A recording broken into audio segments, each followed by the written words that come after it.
Welcome back to the channel, guys. KevSpec. Well, we're here finally. It's been 6 months of financial stress, finding an engine builder, getting the engine built, but we got there in the end. It hasn't been a trouble-free run, but we got there. So for guys that aren't following at home, this car made 500 kilowatt on E85 on a high flow turbo. Did that for a few years, stock bottom end, just with the usual valve springs and head studs and a timing chain. And then about a year ago, late last year, we put the new Pulsar G40 1150 low mounted turbo on it. So with a Pulsar log manifold, the car's got a decent fuel system, 1650 injectors, twin KPM in-tank module. We've just put a 4-inch exhaust on it. It made 560 kilowatts with the G40 turbo on it on the old setup and 3.5-inch exhaust, stock bottom end motor. And yeah, we've just built the motor, stage sort of 2 or 3 cams. Motor's rated for about 1,000 wheel horsepower, so plenty in the engine. And yeah, with the G40 Pulsar turbo on it and now a 4-inch exhaust, we went to tune it. So as some of you will know, we went to start tuning it a couple of weeks ago and blew the turbo to pieces. So I made a mistake. It looks like too much oil pressure. So the built engine has a fancy oil pump in it, yeah? A nice billet, high volume, high pressure pump, which was at least 70 PSI at idle, and normal ball bearing turbochargers don't like any more than sort of 40 or 50 PSI at idle. So it had way too much oil pressure. It didn't hurt the turbo until, because I drove around and ran it in at under 4,000 RPM with a run-in tune, it was fine. As soon as we took the RPM up, it's obviously too much oil pressure and it's blown the turbo oil seal. So here we are, fast forward a couple of weeks from when we blew the turbo. Here's the turbocharger here. I'll try and show you. So this is my old G40 core, and it is absolutely covered in oil. I'll try and show you. Hopefully the camera shows it, but the back, that's the rear wheel. Yeah, if you can see that rear housing and rear wheel is absolutely covered in oil. So yeah, hopefully the camera picks that up. So yeah. So fast forward a couple of weeks and I had to find the money for this. Thank you to my mother-in-law for coming to rescue me. She always comes to rescue me in this bloody car, I tell you. I got a new core from Pulsar, booked it in for a tune, and you'll see the results coming up shortly. So this current setup is basically, you call it about a stage 2 built engine, forged bottom end, stage 2 or 3 cams, timing chain, head studs, valve springs, billet oil pump, ARP studs throughout, spool rods, CP pistons. So it's got all the good gear, 10mm girdle, a few other bits and pieces. So a nice strong build engine, still with the log Pulsar manifold and the G40 1150 horsepower turbo. The fuel system, like I said, 1650 injectors, which we knew were going to be pretty much tapped out. He's had a few cars in this week and it seems to be sort of 30, 31 pound a boost is pretty much all you're going to get out of 1650 injectors. So it's got a 50mm TURBOSMART Pro Gate on it. And yeah, it's only, so we started with a 14-pound spring, which is basically what it come with. And when we did the turbo swap, we go, okay, we'll put a bigger spring in it because we want to go for 30-pound or more. We only put a 3-pound spring in it, which brings it to around 17-pound gate pressure, which is not guaranteed. It can be a little bit lower, a little bit higher. The reason we didn't put a big gate spring in it is I still wanted tunability on 98. If we put a too big a gate spring in it, like another 5 or 8 pound, and then the lowest boost setting was above 20 PSI, we'd basically lose tunability on 98. You know, I wanted sort of 18 to 20 PSI on 98 fuel. And if we had a big gate spring in there, we could have lost the tunability. Fast forward, in hindsight's a perfect thing. We probably could have gone a couple of pound more because now we're only seeing about 15, 16 on low boost, which is great. Low boost is about 380. I have got a mid boost tune. I think it's about 18 pound of 440 rear wheel kilowatt, and the big banger tune on just on 30 PSI. And as you'll see, it falls off up top. And we're pretty sure that the wastegate spring is too soft and it's pushing the wastegate open at high RPM and high boost. But still makes great power. It's only fallen over a little bit. Small things, something for the future. So the future, we'll put a bigger gate spring in it. We'll get some bigger injectors like 2200s and we'll wind it right up. So I hope I've covered everything. You know, we got there in the end. There's been a few stuff ups. That was my fault, you know, not realizing the oil pressure on the turbo. So we have got a restrictor on the oil feed line now, so the turbo doesn't cop a heap of oil pressure. And yes, you'll notice in the video, I've gone over this a bit. It's very smoky. So stupid me drove it home from Maxx Performance with the smoky oily turbo, and it's filled the exhaust and the mufflers with exhaust. There's just oil everywhere. It's going to take a bit of time to burn that out and drive it out. So it's still a little smoky, but yeah, I hope you enjoy the video. It's super exciting. We got there 1,000 horsepower at the crank. I've got there by basically adding 20%. Industry standard and Google, if you Google 842 at the wheels, I think it comes to 990 rear wheel horsepower. And if you just Google general drivetrain loss, it says anywhere from 15 to 25%. So I've gone 20%, which is pretty much in the middle. 20% drivetrain loss on a 841 is 1,009 crank horsepower. So I hope you liked the video. I hope I haven't left anything out. It's been a bit of a long intro, but I wanted to cover all the bits and pieces. And let's get to some dyno runs. She sounds awesome. It really screams on the dyno, so let's get to it. I hope you enjoy this dyno vid.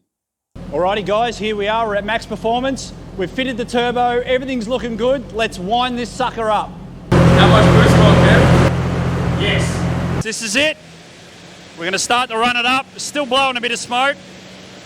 It's just got there's so much smoke in the dump pipe and the exhaust. I mean, so much oil. Let's do it.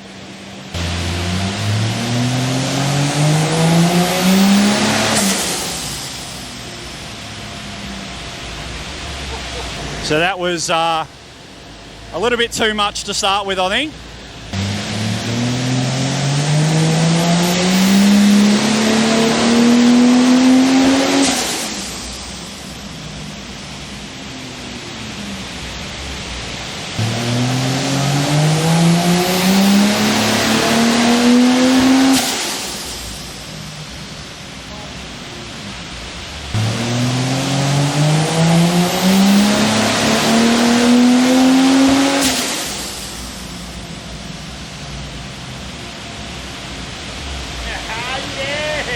There we go, there's our first 600.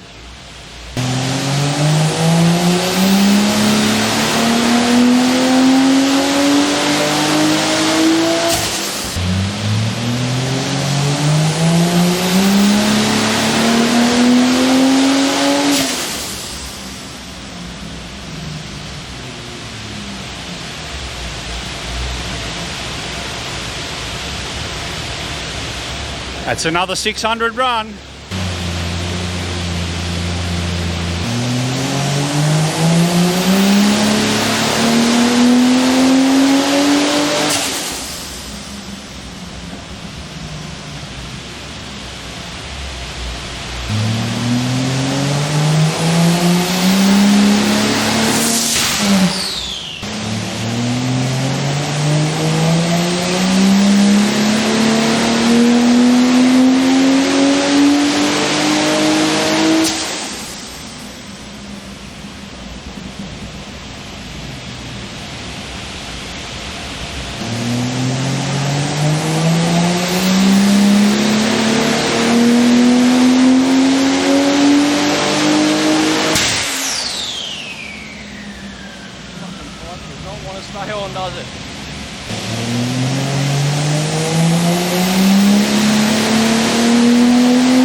me fucking do it 3 times in a row. Same power.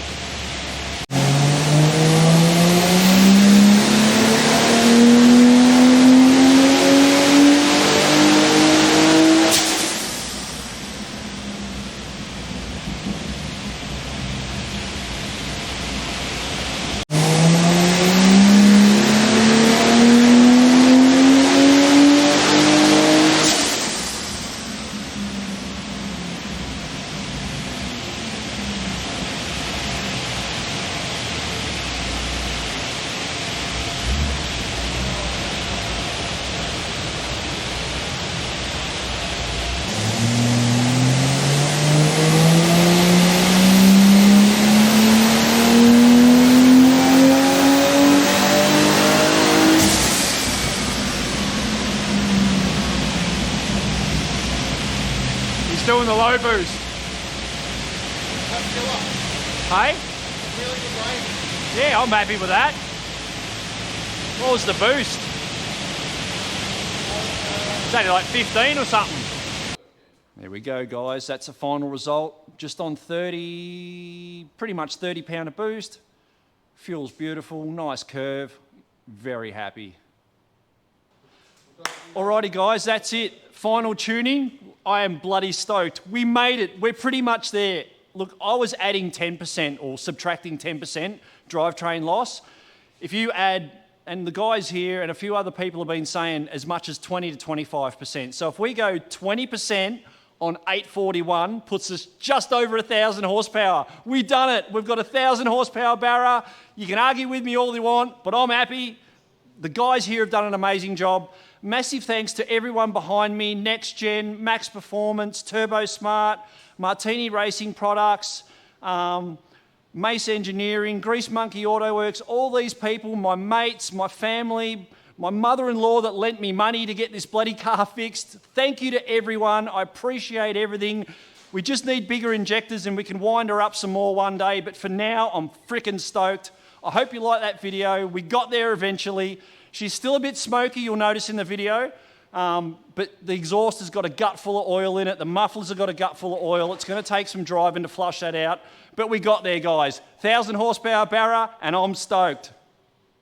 How good does it sound, guys? Screaming on the dyno, 630 real kilowatts. I'm stoked, and it's going to be mad to drive. So here's to the bad side of it. So it ran all right on the dyno. It didn't push any oil into the catch can or out the dipstick. It didn't vent any oil out the catch can. The smoke was getting slightly better. Picked it up Friday night after a late night of dyno tuning. Sorry, we dyno tuned it late Thursday night. I picked it up Friday night after work. Took it for a bit of a drive. I just wanted to go on the mid-tune, 440 kilowatts. I didn't want to, because it's been a while since I've driven it. I want to get used to it again, so I took it for a couple hour drive on Friday night. Smoke was definitely getting better. It was driving well. The door locks started to lock when I got in and out. Didn't think much of it. Just, you know, we had a good night, not really flogging it. Just, you know, I wanted to enjoy the car. Had a bit of a play with the anti-lag. God, that's sick. I can't wait to show you guys that bloody rolling anti-lag. It's, yeah, it's something else. And yeah, we had a good drive. And then I noticed the paddle shifts weren't working all the time. Didn't think much of it. You know, I just wanted to enjoy the car. Come home, parked it. Saturday morning, we're going to go for a nice drive. It was good weather. The roads were dry. We're going to turn it up on the 630 kilowatt tune and basically scare the shit out of ourselves. Get out there Saturday morning. Clean the oxygen sensor because I wanted it cleaned from all the oil running through it. So the car had good cruise and idle tuning, otherwise it was getting fouled up and getting really poor fuel economy. So we cleaned that up, went to start the car, no start. Crank it, no start. Cut a long story short, guys, it's got an electrical gremlin. I don't know what's going on. The dash lights up, you turn the key on, the speedo goes to 250 k's an hour, back to 40, up to 180, back to 0. The instrument cluster goes out and then it comes back. Sometimes I've got door locks, sometimes I don't. Sometimes the info, like the ICC will work. Sometimes it's just stuck on climate control. I've got weird clicks. It comes up immobilized. I've definitely got no fuel pump. It seems like it's immobilized itself and it's giving no power to the fuel pump. But yeah, I'm getting some really weird electrical things coming through the dash and clicking under the dash and just things not working, then coming back to life. And yes, I've got a good battery. Yes, I fully charged the battery that day and tried again. Yes, I tried disconnecting the coil packs and reconnecting them. I checked all my earths. I redid the earth on the ECU. I've done all the basics, but something's fried. I've got a funny feeling, just my hunch, that the paddle shift module isn't compatible with the PCM Tech cruise buttons. So my cruise buttons are a little bit different because I've got the paddle shifter there, and it incorporates a paddle shifter with the cruise button assembly. And I've got a funny feeling someone's not communicating with someone, or yeah, but that's my hunch. But anyway, I'm going to ship it off to the professionals next week. More money. Hopefully we get it sorted. And stay tuned for the videos of rolling anti-lag and the first proper drives on the big tune. So it's disappointing, I know. I'm bleeding. I was nearly in tears on Saturday. I was all keen for a big drive on the big tune. I've spent a shitload of money on this car. I've been patient. We blew a turbo. We fixed that. We made good power. And yeah, I don't know what's going on with it. So I'll let you know what happens in the future.